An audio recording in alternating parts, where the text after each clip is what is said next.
And welcome to another episode of the Michigan Sports Truth Podcast on Stables Media. Taylor Phillips, Ed Smith, Frank Vasner. This is the Weekly Roundtable, Sunday, October 17th, 2021. My opening statement, the Lions have become the only team left in the NFL to remain winless on the season. The Red Wings start with 3 points in their first two games, with or without their captain, and the Spartans survive Indiana while the Wolverines prepare to crush Northwestern at home this upcoming Saturday. Ed, what is your opening statement? My opening statement for this week is, number one, it's good to have hockey back. Number two, good for MSU to keep up their pace and not screw up the potential Judgment Day matchup that we have in a couple of weeks against Michigan. And number three, it's good to see that more and more people are realizing now that maybe, just maybe, Matthew Stafford wasn't the problem with the Lions. But we'll get to that shortly. All right. Frank, what's your opening statement? Well, my opening statement with regards to Michigan State, at this time of year, a win is a win, no matter how pretty or ugly it may be. The offense struggled, but the defense is what bailed them out, and we'll get to that a little bit later. And the Lions are, well, the Lions. Well, of course. And all that is going to be discussed in the order that we get to first. But before we begin, this show is sponsored by the Bigoted Sports mobile app where great fans cover. Use the hashtag GreatFansCover to support the Bigoted app. Download it from the Apple App Store or Google Play. Sign up and type in the referral code STABLES with a capital S and the rest of the letters being lowercase, including the letter B in the middle as in billionaire for Stables Media. Also a shout out to Cali Tickets. Visit CaliTickets.com or call 877-225-8425 to purchase tickets to featured events. Now let's get to hockey first. In the opening game between the Red Wings and the Stanley Cup champion Tampa Bay Lightning, two-time defending Stanley Cup champion Tampa Bay Lightning, Red Wings captain forward Dylan Larkin suspended one game by the NHL for sucker punching Tampa Bay Lightning forward Mathieu Joseph. Of course, Dylan Larkin making that sucker punch in that second period, and it had to be reviewed, of course. Well, it's his first offense, but it was a sucker punch. So it was only fair that they only suspend him just one game and no longer. So, Ed, we'll go to you first, and then we'll go to Frank. Ed, it was fair, wasn't it? I'll get to the issue regarding Larkin's suspension, but yes, I will agree that it was fair, but I'll get to that momentarily. First, let's talk about the opening night matchup itself against Tampa, because first and foremost, the mood, the energy, the atmosphere, it was just right, because this is the first time back for fans in LCA since the pandemic hit. And remember, I think there was no fans at all for last season, so this was the first season with fans back. The crowd was packed. You could hear the energy all throughout. And I thought it was a great job and a great touch for them to do before the game, a pregame ceremony of where Dylan Larkin essentially got his ascension ceremony to the captainship, because you had all the previous past captains from Wings past, the Delvecchios, Eisman, of course. I think there might have been, we obviously could not have had Gordie Howe for obvious reasons, but his spirit was still in that place. And it was a very nice surprise, I have to say, that they somehow, from Sweden, got both Nicholas Lidstrom and Hedvig Zetterberg to show up just for even if it was 5 minutes. It got a good pop from the crowd. It was really great to see those two guys back in Detroit again. And it was a good moment for Larkin itself, because this was, again, like I mentioned, his coronation, as so to speak, as to, hey, this is our Pantheon. You're next up, kid. Make us proud. And I felt we got a good start to that, because early in the first period, the new captain, gets the first goal of the season. And you're thinking, all right, we're on a great start, great path. And then the next period, Tyler Bertuzzi just absolutely goes off. Okay, he gets 3 goals himself. He gets a hat trick in one single period. He ends up with 4 goals in the entire game. And, I don't know what the status is of his vaccination status. This is not the time nor place to get to that.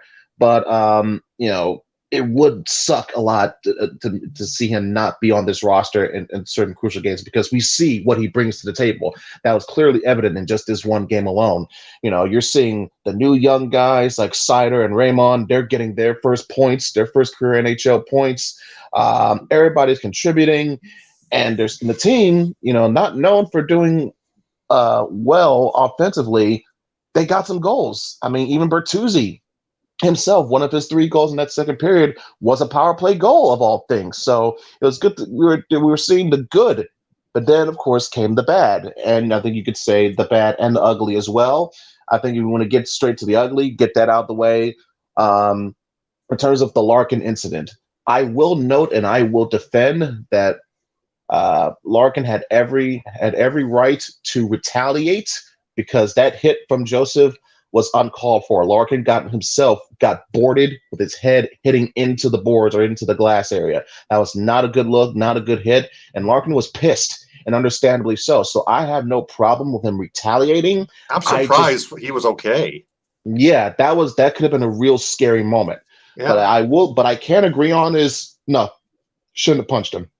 Had no right, because I get it. He didn't see it coming like you didn't see it coming, but return it as fair and evenly as possible. You can at least give him a cross check, or hit him behind the back as well. But when you ball up your fists and make sure to catch him right in the temple of the head as you're punching him, not a good look for yourself. Obviously not a good look for the league. And I would understand Tampa's reaction to that, being upset as well. But again, Mathieu Joseph, not trying to quote unquote blame the victim here, but his actions precipitated and started the whole conflict, because if he doesn't lay that boarding on Larkin doesn't get up, he doesn't punch him in the face, and then we don't have the situation where they're at now. I will say Bertuzzi, he got over to that point of area as fast as possible, and he made sure he had his captain's back. And I think that was the attitude, not just in this game, but also I think in Vancouver as well, of this isn't like your usual method of seeing how the Red Wings respond to it. So, they're going to say, hey, if you hit us, we will get your ass back as soon as possible. And I like that. That shows that energy. Yeah, we got each other's backs. No one's going to mess with us, especially in our own home.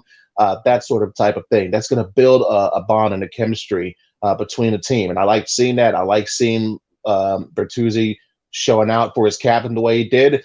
I did not like, though, was how the team in general responded to having such a lead, because as you see, Tampa, they're defending back-to-back Stanley Cup champs for a reason, and they came out and showed it here. They cut the deficit to 1 almost immediately before the second period ended. Steven Stamkos, it was, I'm sure Tampa fans, they missed seeing him. They loved seeing him back after his injury problems last year. So he proved why he's one of the best in the game just in that one period alone. And then in the third period, when the Wings not only got out to a 5-3 lead, they get to a 6-3 lead, which means they had a 3-goal lead with 6 minutes left to go. And in the words of Robert De Niro from Copland, you blew it.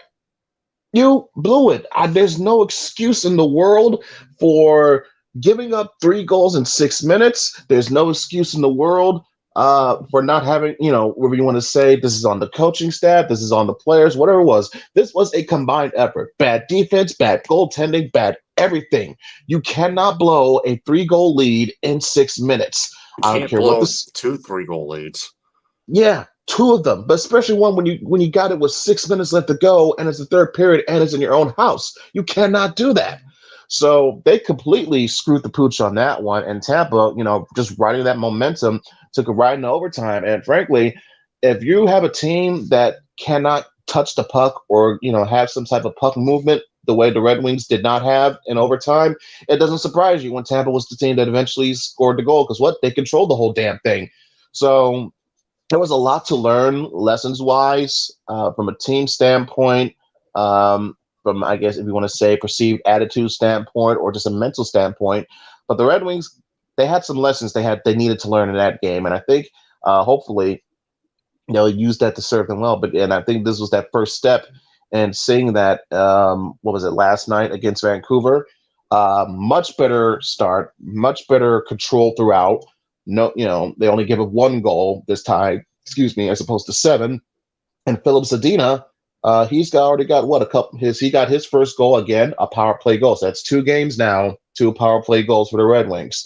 Moritz Seider, he's now getting his points on.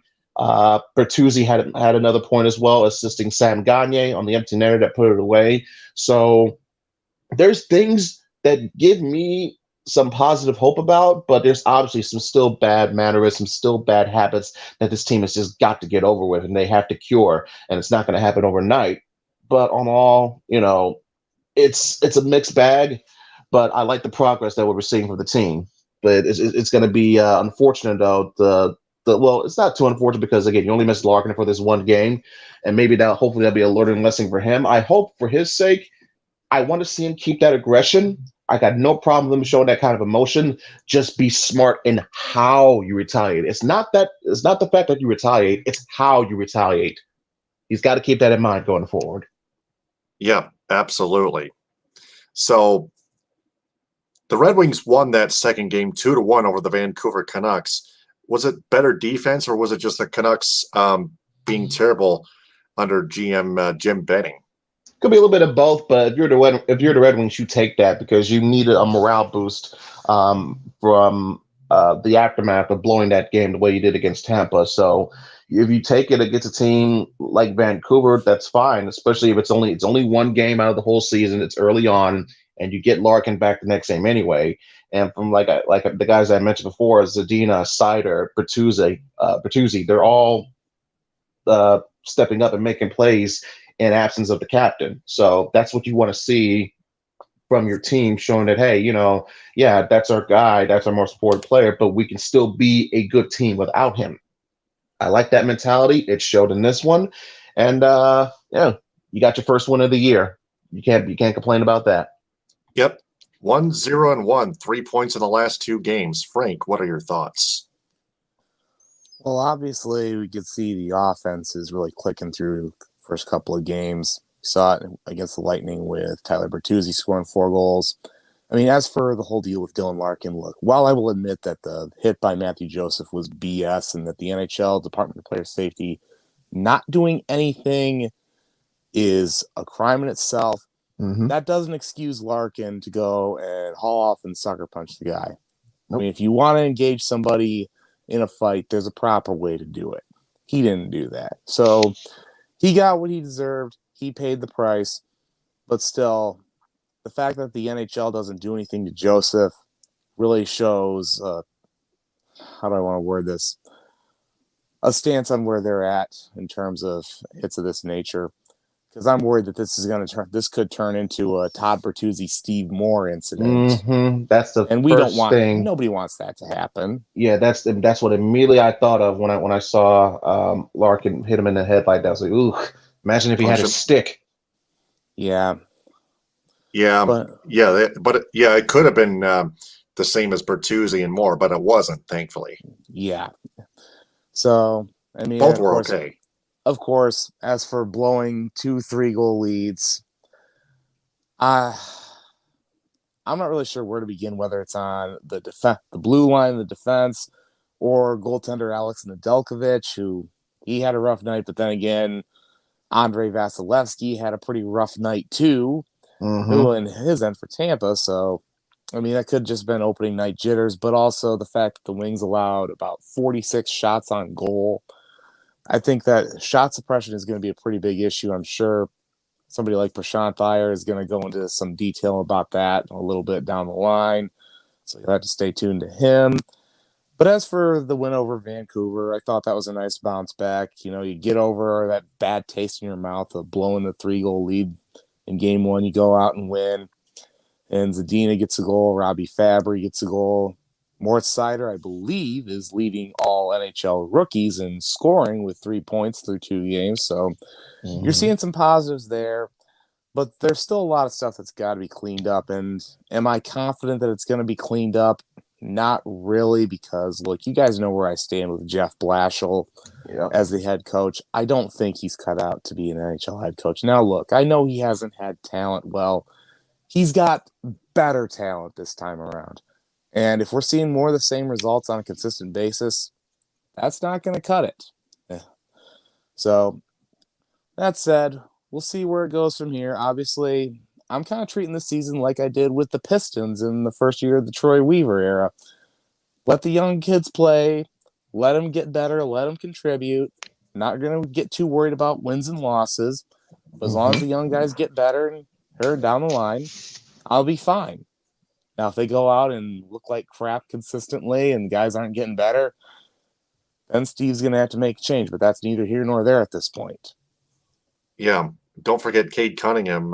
When the heck is he going to return? He was out last Friday. I think they're preserving Cade for the opener. I think he's going to play in the opener. Obviously, he did not play at all in the preseason, but that's just them being super precautious about his ankle. I don't think it's that serious or that bad because he was getting in some good reps at the summer league.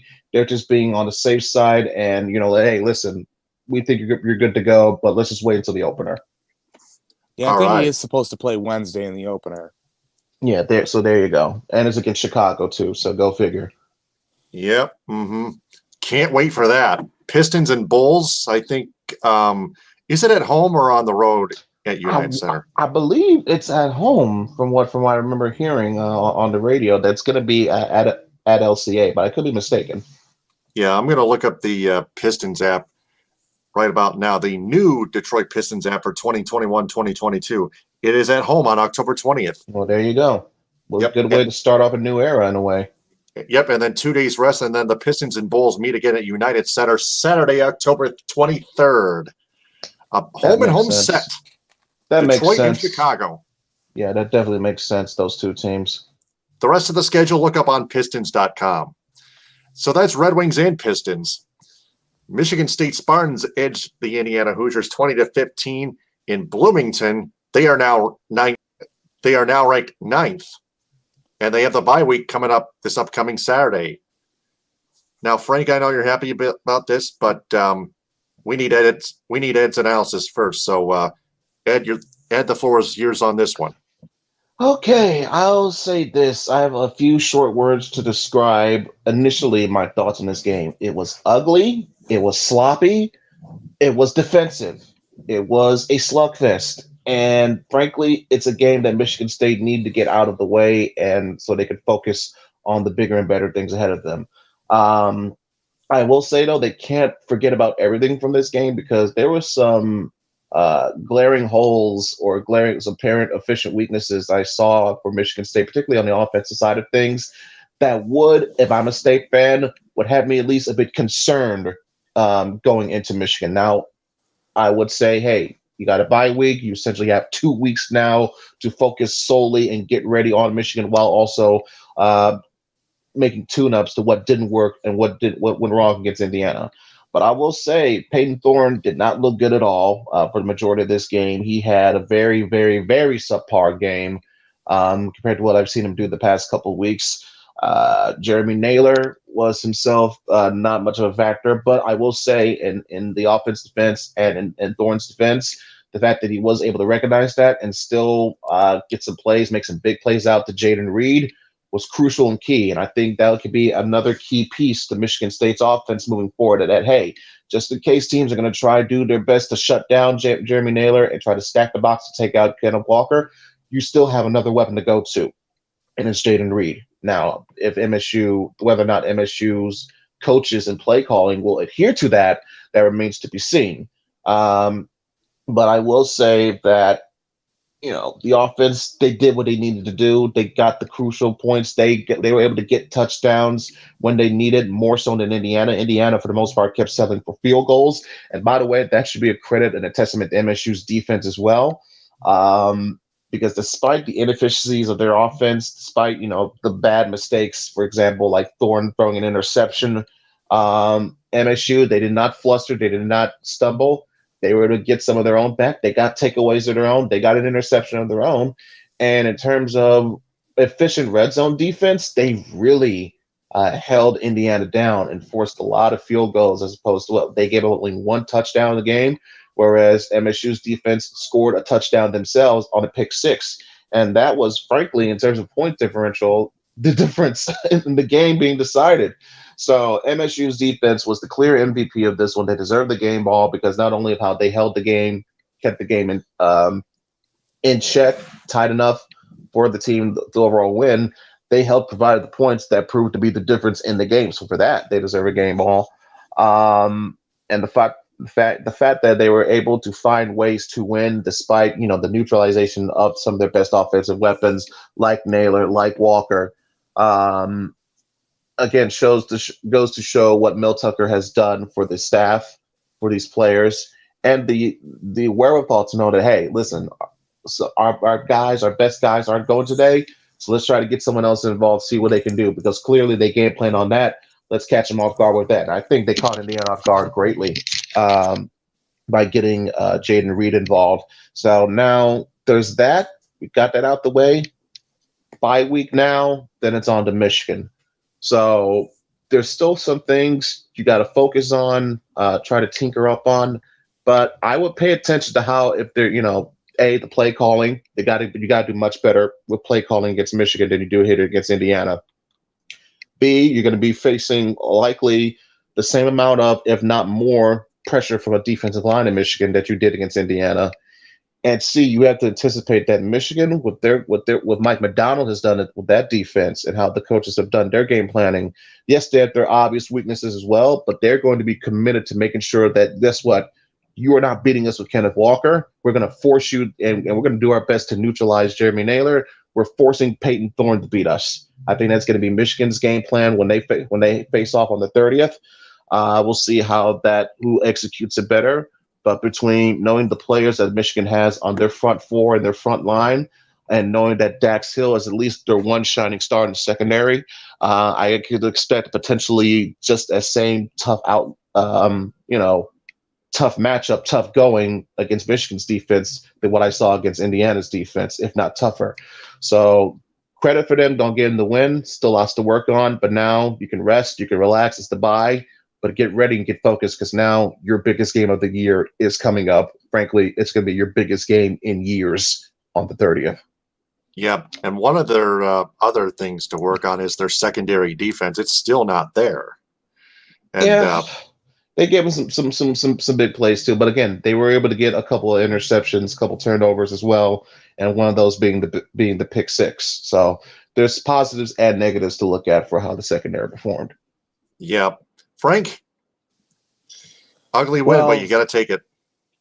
Well, I mean, I've one that's always said I'd rather win ugly than lose pretty, and this was definitely the case. I mean, the offense struggled. I did think Peyton Thorne tried to play hero ball a little bit too much from what little bit I did get to watch the game, especially in the fourth quarter with that interception he threw. But all that aside, the defense really bailed this team out. Cal Halliday getting a pick six, and plus Darius Snow with another interception, and Chester Kimbrough with a fumble recovery late. Those are big plays in that end, and I think Kimbrough's really becoming a star in the secondary as well, and Halliday's definitely becoming the next great MSU linebacker. Even Jacob Panashuk in the defensive line as well is really becoming a force up front. So Panashuk's got a sack. Yeah. So all that aside, I thought it was really a great performance by the defense. And, it's kind of a wake-up call for the offense, too. I mean, Kenneth Walker didn't have a great day. Thorne wasn't really that great, aside from one touchdown he threw to Tyler Hunt. But, of course, that's stuff they got to work on. And the other thing, too, that drives me nuts, way too many penalties. I believe there was 12 penalties total. Well, I think 16 called, but only 12 were accepted. I'm sure Mel Tucker is going to harp cleaning that up throughout the next couple of weeks, because you can't have that happen in a big game against Michigan, and otherwise you're asking to lose. So that's stuff that's going to have to get taken care of during the bye week, and hopefully the offense can get their groove back. I mean, Jaden Reed, he had himself a pretty decent day, but Jalen Naylor, I think he's got to bounce back. Trey Mosley, I really think, has to become that third option. However, we haven't really seen too much out of the tight end position. I know Tyler Hunt, Connor Hayward are playing the H-back role pretty well, but they don't really have like that big red zone target at tight end like a Malik Carr. I mean, when are we going to see him kind of get involved more? I think Mel Tucker's got to find a way to get him involved.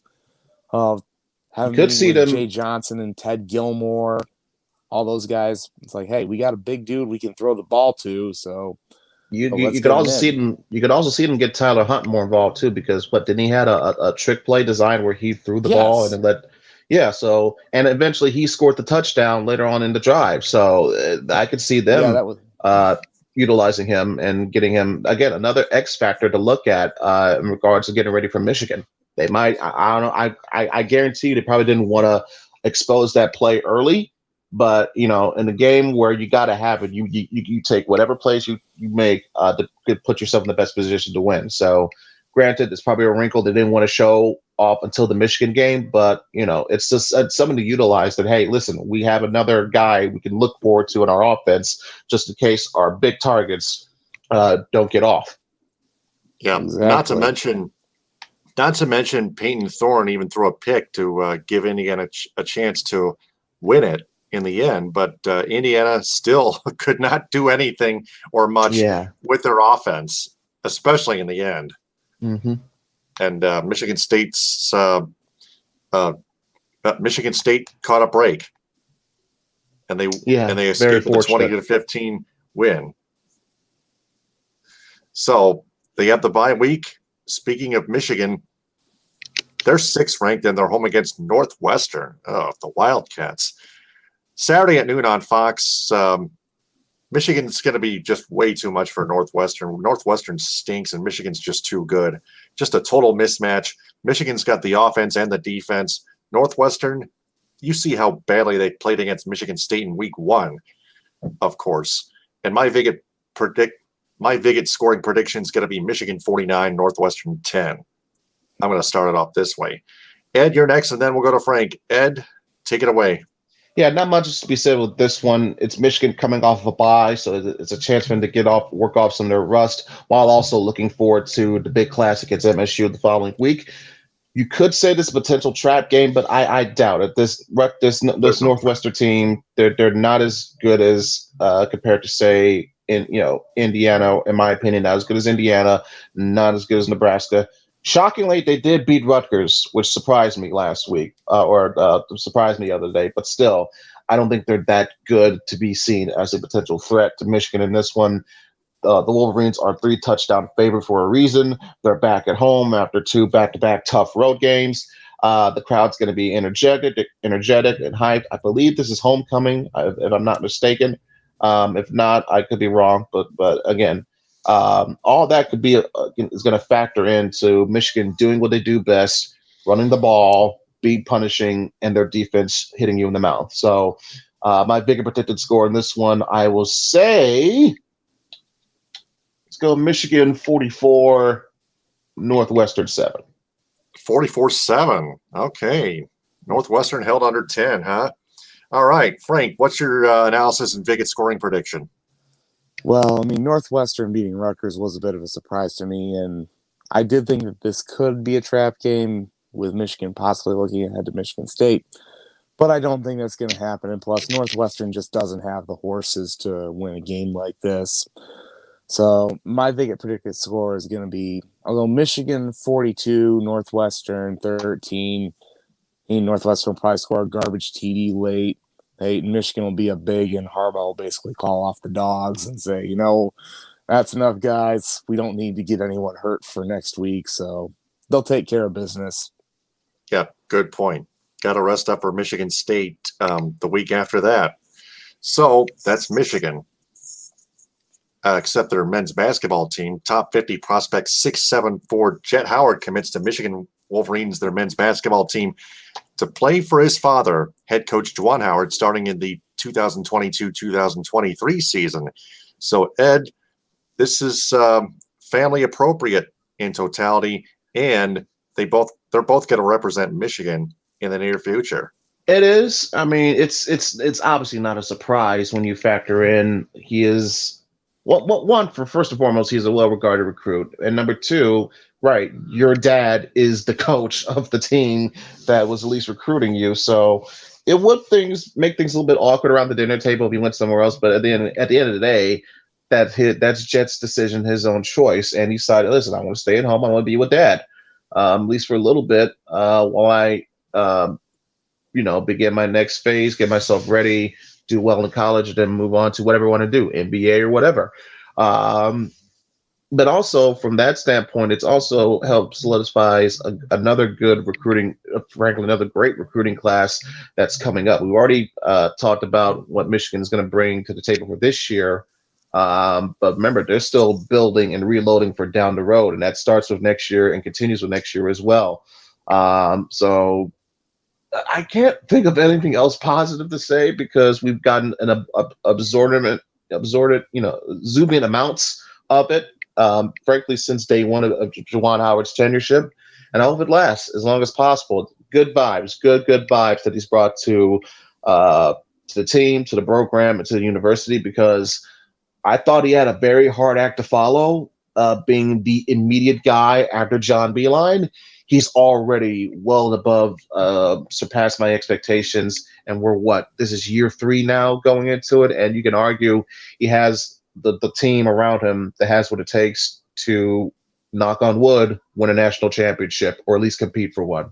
So there's no one else you can really complain for or ask for more if you're a Michigan fan. Props to Coach Howard and congrats to him and his family. Yep. Frank, anything to add? Well, pretty much it's a nice story that Juwan Howard's going to have 2 of his sons playing for him. You guys got to remember Jace is on the team. I think he was a freshman last year, if I remember correctly. Do I have that right? Yeah, I believe, Jace was on there. Yeah, was on the team. I remember seeing him get a couple of buckets in garbage time a couple of times. Yeah. So, yeah, you're right on that. And they're saying he might contribute a little bit more this year, and then once Jet gets in, that'll be something to watch too. But didn't he have another son who ended up going to Western Michigan and then ended up playing as a grad transfer at University of Detroit Mercy, or am I thinking of somebody else? You might be thinking of someone else, but I have to look that up. Yeah, because I could swear he had an older son too. I could be completely wrong on this, fellas. You can look it up as we roll along here. Yeah, it's just something that just came to me. So right. So moving along, the Detroit Lions fall to 0-6. They get smashed by the Cincinnati Bengals, 34-11. Jared Goff, only 38 passing yards in the first half. Oh, man, 28 out of 42 passing for 202 and no touchdowns, of course. Oh, so, barely 200 yards. Oh, God. Just barely over 200, yeah. Yeah, and of course, their secondary defense stinks as well. Lots of wide open passes complete. 2 of them, which at least 2 of them, are touchdowns. Man, Ed, you're up first, and then we'll go to Frank. Just let your heart out, man. Where do I begin? Listen, I figured that this team, obviously, we've been and have heard enough reaction in depth ad nauseum in regards to Dan Campbell's press conference last week after the loss to the Vikings.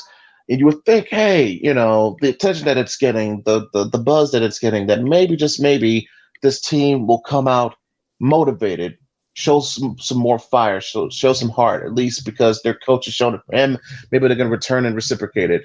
And we got that for one play at the beginning of the game, which, of course, was wiped out because of a penalty.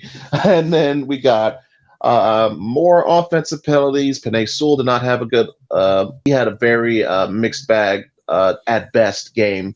He's been having some struggles as of late, which I would expect, because as a rookie, especially as a rookie left tackle, you're not every week is going to be pretty, especially with the guys that you got to go up against.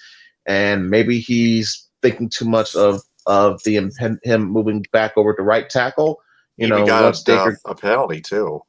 Yeah, he even got a couple penalties himself today. So I hope that whatever it is, he has to think less and just play more. I think that's what's bothering him right now in regards to Sewell. But you still love his talent, you still love his ability and potential. He just needs to get over those walls and those barriers, whether he has mentally or physically that's going on. You want to see him persevere through that. This is essentially his first test. He didn't really have this type of adversity to face because he was at a much better program when he was with Oregon. Now he's here, he's in Detroit, different set of circumstances and situations and scenarios. He's going to get used to more losing games and potential subpar performances. The key is how will he respond is the question, and I hope to see him respond with more vigor in the next few games coming up than we saw here. But it's not going to be easy because next week he's going up against Aaron Donald. Oh, so God help him on that one.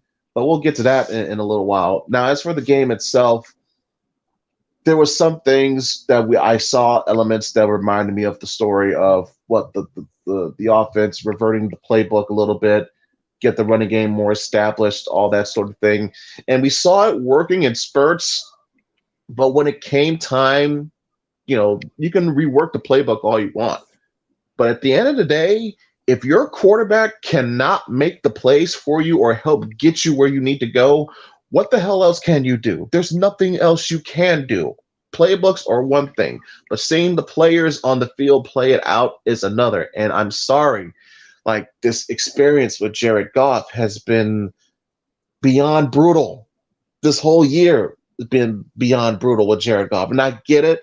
There's other things, there's other elements that's out of his control that's made the team where it's at right now, whether it been your receiving core being absolutely depleted, and that's before the injury started, the inconsistencies a little bit on your offensive line, and also, what is your coaching going to figure out from week to week? I get all that. But that does not excuse it. That does not excuse the play. That does not excuse the turnovers. That does not excuse the fumbles. That does not excuse the bad reads and the missing open guys on fourth down, which again happened today. It doesn't excuse the horrible throw that I don't know what you want to call that, where he had Hawkinson open down the sideline on third down and completely missed it. Then follows it up on the next play on fourth down by staring down Hawkinson into triple coverage, forgetting the fact that they had DeAndre Swift wide the hell open on his right, scrambles around, throws the ball out of bounds. So that's been Jared Goff this year in a nutshell. The only thing missing was another fumble, which frankly I'm surprised that Mr. Tiny Hands didn't have another fumble today. But yeah, when your quarterback is not setting the tone, that itself will make things more difficult for your team, I feel, from a mental standpoint and an emotional standpoint, because your offense, namely your quarterback, is not setting the table for you. And I felt that the Lions, with their defense, that final score is not too much of an indication of what they did wrong, but rather what them not getting enough support. Because the first half, you saw what they did against Cincinnati. You saw them bringing pressure. You saw them making stops. You saw them making plays, tip passes, interceptions. Yes, they gave up a touchdown. Yes, but they looked strong other than that, and then they only held them to the field goal at the end of the half.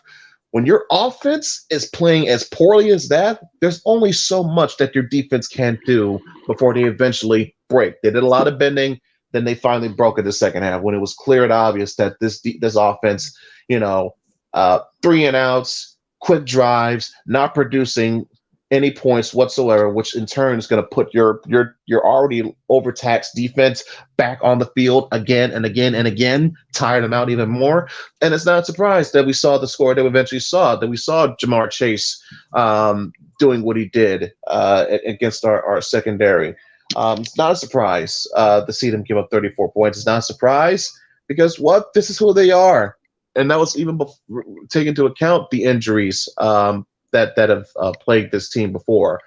But when your quarterback has been flat out dog doo-doo, it has not sent a good positive message to you. And I think even Dan Campbell himself acknowledged it, but he did it in such a way that he did not want to be seen as throwing Goff under the bus, But he said that he acknowledged it and made awareness of it, saying, hey, he's got to step up. Just like everybody else on this team, he's got to step up. And I absolutely agree with him because it's time. It's been more than time for you to do what you were supposed to do, okay?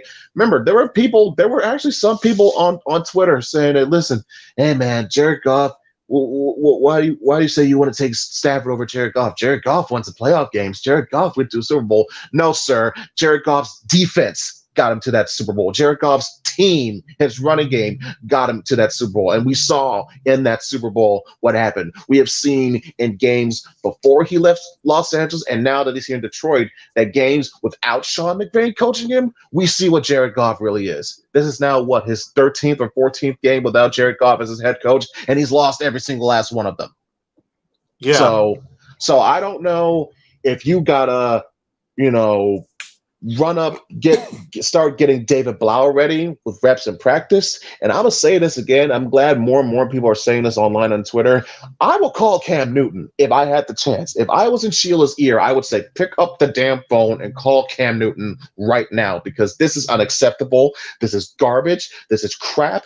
And frankly, if you want to say we were spoiled from watching Stafford for all these years, go right ahead, because there's no way in hell you would tell me with this staff and with the play calling that I've seen, if you put Matthew Stafford on this team, there's no way we wouldn't have at least 2 wins out of this whole schedule, if not 3, because that's how crucial and important it is to have your quarterback be at his best in games and situations and moments like this, because he can make the difference on a late drive or late in the game or a key moment that can get you that game-winning score. So that way, that 1-score loss turns into a 1-score win.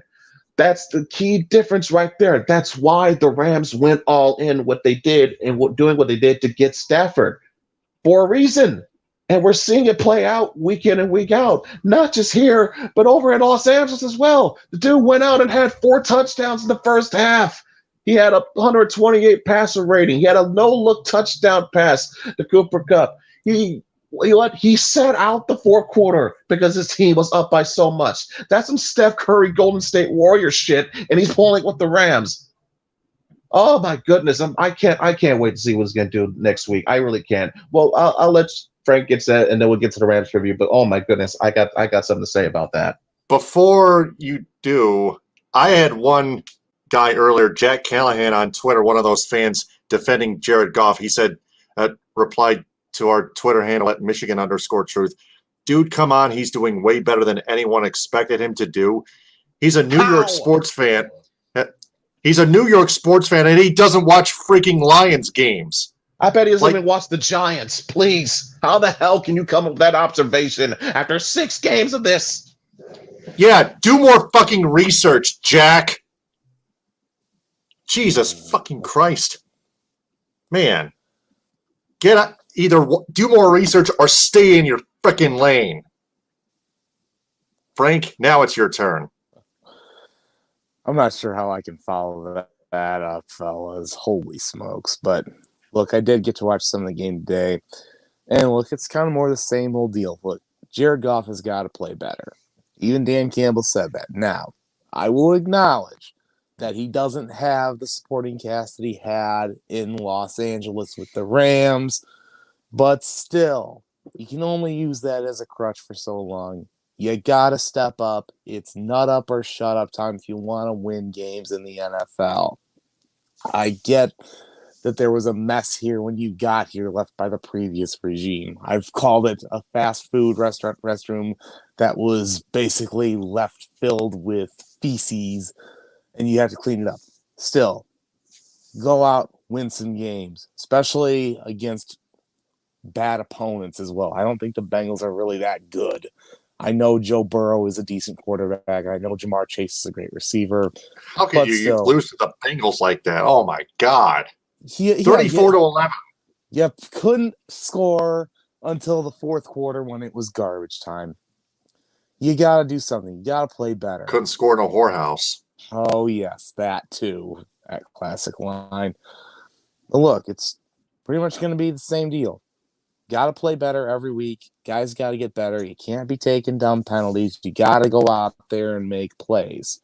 And look, I've said this before, and I'll say it again. I'm not going to judge Dan Campbell on year one. He got handed a mess. Unless he does something so egregiously stupid on or off the field, I'm not going to sit here and call for his job. We get down the road, and this crap is still happening. This is a different conversation. So my only hope is get better, play a complete game for 60 minutes, and just win one. We don't need to go 0-17 this year. You don't need to be in the Pro Football Hall of Fame twice for going winless in 2 seasons. Right. And Campbell would be there twice because he was a player on the 0-16 team. Oh, God. That'll be a way to get a gold jacket. Those are facts right there. Mm-hmm. All right. So the Lions, speaking of which, they take on the LA Rams at SoFi Stadium in Los Angeles Sunday at 4:05 on Fox. Analysis and Bigot scoring predictions. Ed, you're up first. Then we'll go to Frank. Oh, I've been waiting for this to hear this all week. I know Matthew Stafford said in his press conference that this game coming up is just it's just gonna be like the others. There's nothing anything important or significant with that. Well, with all due respect, Matthew, in the words of one of my favorite people on TV, Miss Rachel Maddow, I'll just say this: bullpucky, pure bullpucky, because you know full well, knowing that he's got this game circled on his schedule. He won't say it. He's that aloof. He's that wise to the game at this point.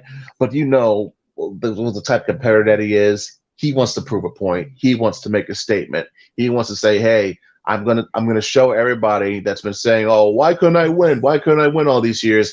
This is the reason why. I'm gonna show you why."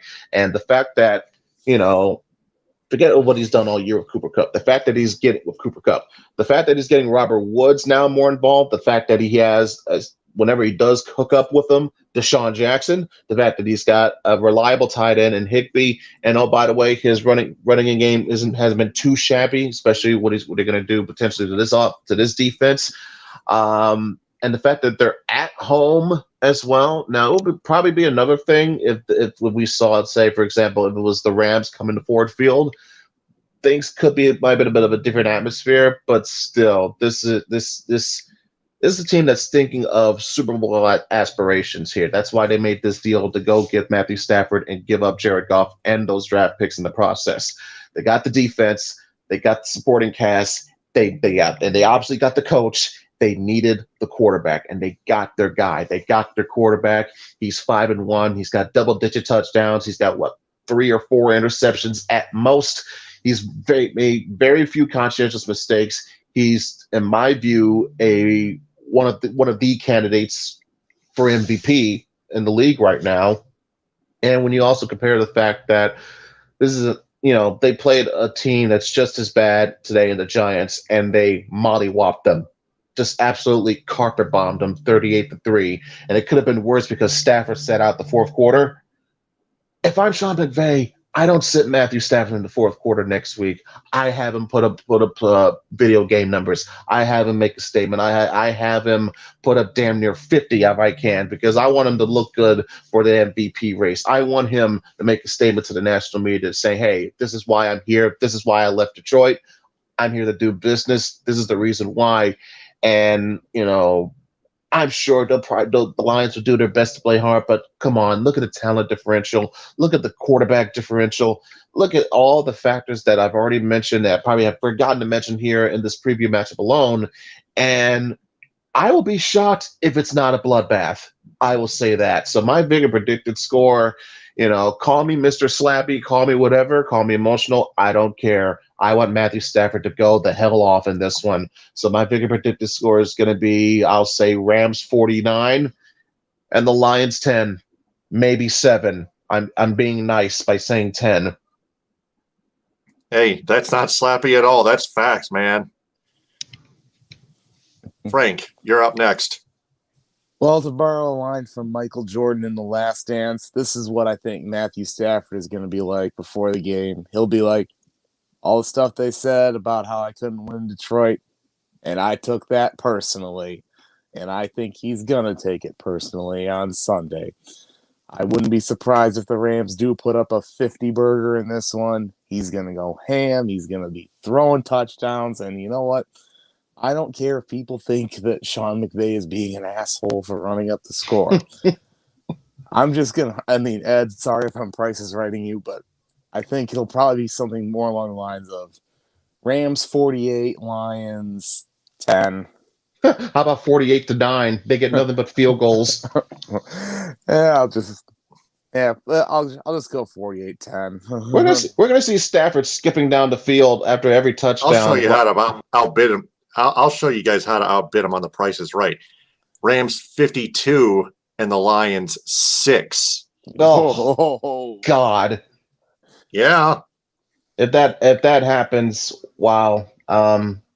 Yeah, I'm not gonna need pants on when that happens. Essentially, just letting you guys know now in advance.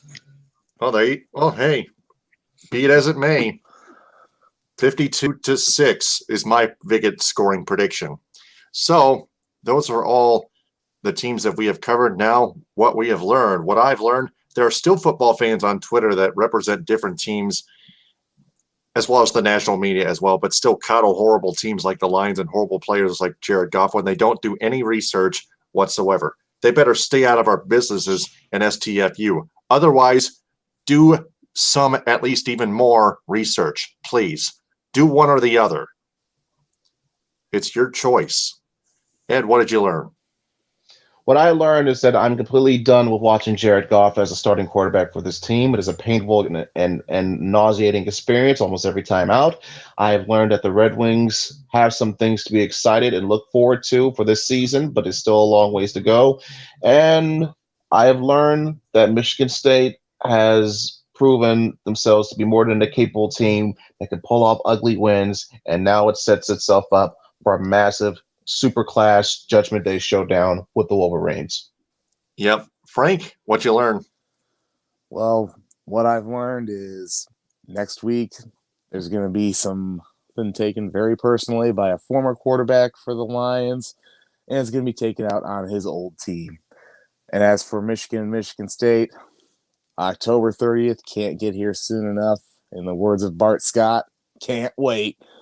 And the Red Wings, yeah, there's some nice pieces there that are developing. You just hope that the young guys keep getting better and better every day, and we'll see where it goes from there. Yeah, well, they got to get rid of Danny DeKaiser. He's one of the guys that helped blow a three-goal lead. Yeah, I believe he's in the last year of his contract. You might want to check that on Spot Track. Okay. Yeah, he is. I can remember it well. Don't worry. We're phasing out the end of the Ken Holland era. We already waved bye to the Darren Helm in the offseason, so this is another step in that process. Yeah, I was saying I believed he was one of the guys on the ice that helped the Red Wings blow a 3-goal lead against Tampa on opening night at Little Caesars Arena. I think that's what Tepid Butter was trying to point out. Jeff Blashill's trying to put out the same guys that he did that blew a 3-1 lead against Tampa against Vancouver. Mm-hmm. Yeah, but that time they held on. But still, Blashill is such an inept coach. Doesn't change anything up. Doesn't coach his players well. And he just doesn't do anything right. He's not an NHL coach, as Frank has pointed out. So that's what we've learned. And before we go, the Michigan Sports Truth podcast on Stables Media is sponsored by the Bigoted Sports mobile app where great fans cover. Use the hashtag #GreatFansCover to support the Bigot app. Download it from the Apple App Store or Google Play. Sign up and type in the referral code STABLES for Stables Media. Also, a shout out to Cali Tickets, who used to sponsor the Detroit Sports Rag, visit CaliTickets.com or call 877-225-8425 to purchase tickets to featured events.